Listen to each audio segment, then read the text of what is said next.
I wanted a good solid workbench and couldn't find one to buy that I liked, so I decided to make one.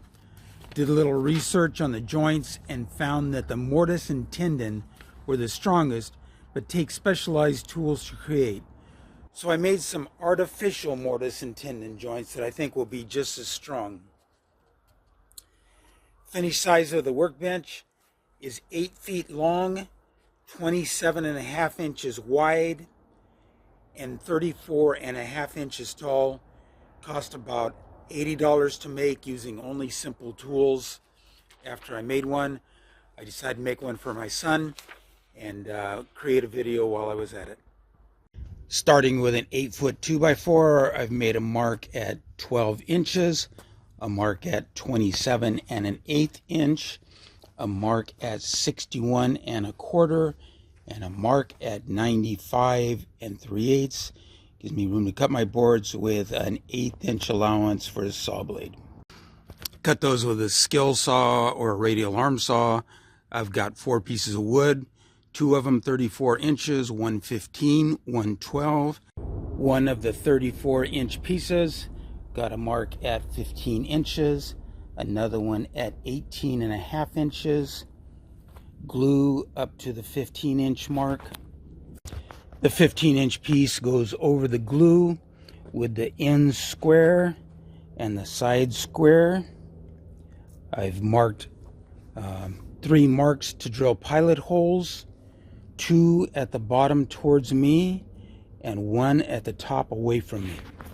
Drilled pilot holes at the 3 marks and screwed in place with 3 2.5-inch screws. Apply glue to your 12-inch piece, flip it over, line it up on the mark. You can use a spacer block if you want to make sure your measurements are correct. 3 more pilot holes, 2 at the bottom and 1 at the top, and 3 more 2.5-inch screws. Carpenter glue on the 12 and the 15-inch pieces. Place your last 34-inch piece over the glue, square on the bottom and the sides. 6 pilot holes. This time I put 2 at the top and 1 at the bottom so they don't interfere with the screws that are underneath. Drill pilot holes and put in the 2.5-inch screws. 1 leg is finished. Repeat 3 more times for 4 legs. Alright, up next we've got the boards. They're going to make the upper and the lower cross supports. So I'm going to make a mark at 9.5 inches, a mark at 19.1/8, a mark at 46 3/4, a mark at 66 3/8, and a mark at 94, all on an 8-foot 2x4. We've cut 5 boards out of that 2x4, 1 19.5-inch piece, 2 27.5-inch pieces, and 2 9.5-inch pieces. We'll start with a 19.5-inch piece. Make a mark 5 inches in from each end. Place glue in the middle. Put a 9.5-inch piece over the glue, a couple of pilot holes, and a couple of 2.5-inch screws. Next, we've got a 27.5-inch piece. Mark a line 9 inches in from each end. Put some glue in the middle. Place a 9.5-inch piece over the glue. Line it up with the marks. A couple of pilot holes and a couple of more 2.5-inch screws. All right, that gives us a lower cross brace, an upper cross brace, and 1 leftover 27.5-inch piece that we'll use for later. Got to repeat that and make 1 more full set of these. We've got 2 legs, a lower cross piece and an upper cross piece. The legs are solid at the bottom and they are notched at the top. It will assemble like this with the lower cross brace in the holes at the bottom and the upper cross brace in the slots at the top.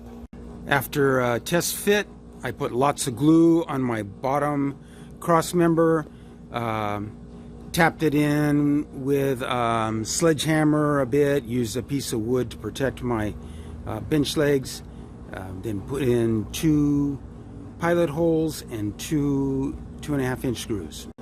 Assemble the upper cross member the same way.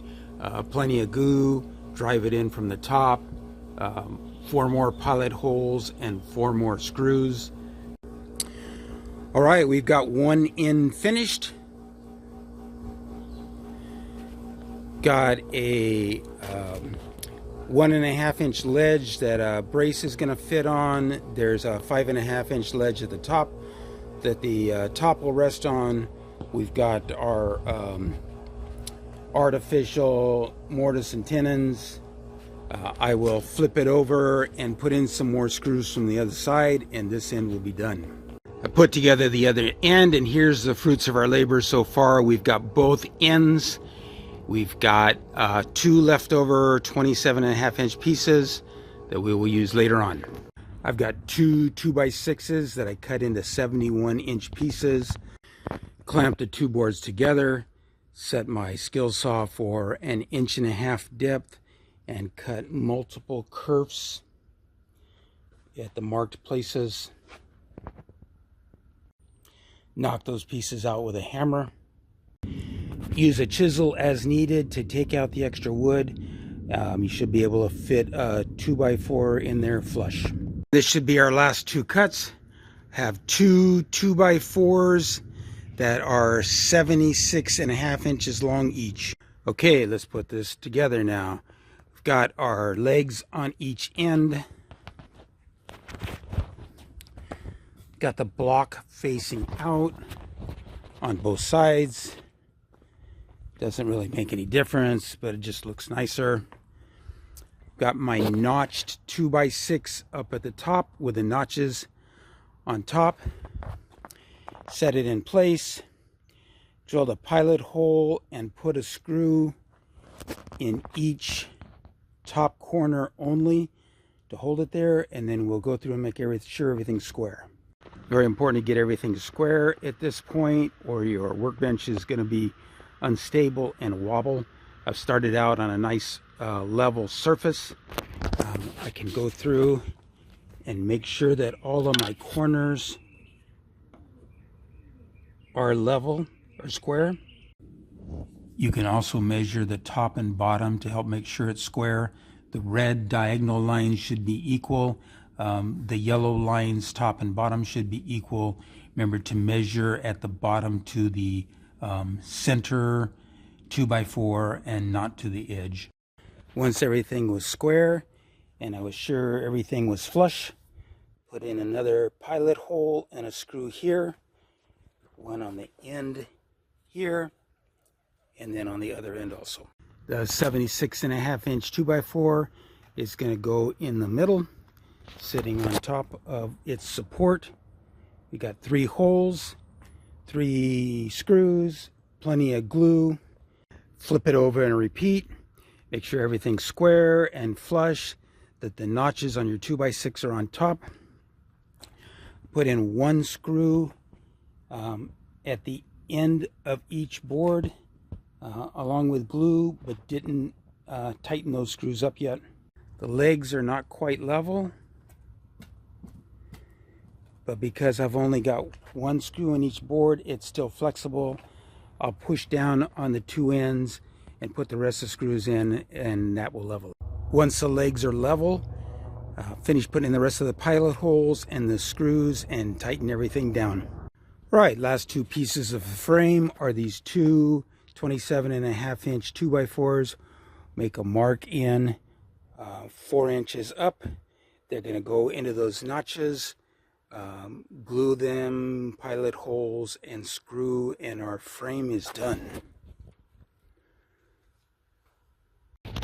Top is made out of 5 8-foot 2x6s, screwed down several places. I used some 2.5-inch number 9 SPAX screws just to be a little sturdier for the top. I didn't glue down the top pieces. I figure if I ever booger one up with a chainsaw or something, I can replace it if I want to. I want to make sure that the screws are down, kind of sunk a little bit so they don't catch on anything. I use my workbench mostly for rough, not clean work. You can see I've already got a couple of chainsaw gouges in the top of it. So the 2x6 top is fine for me. But my son is using his more for 3D printer and modeling and painting. So I put a piece of 1/8 inch Masonite on top, make it a lot easier to keep clean and keep things finished smooth. That is one sexy beast. Not too bad for $90. Nothing to do now but to head back to the tiki bar, mix myself a drink, and celebrate a successful project. I'm not a professional builder, but I think I came up with a pretty good design. Now, I understand how the internet works. People who think they know more than me will get on and criticize my work. My dad used to call those people horseflies. They don't help pull the load, they just bother the horse. I hope you enjoyed watching as much as I enjoyed making it.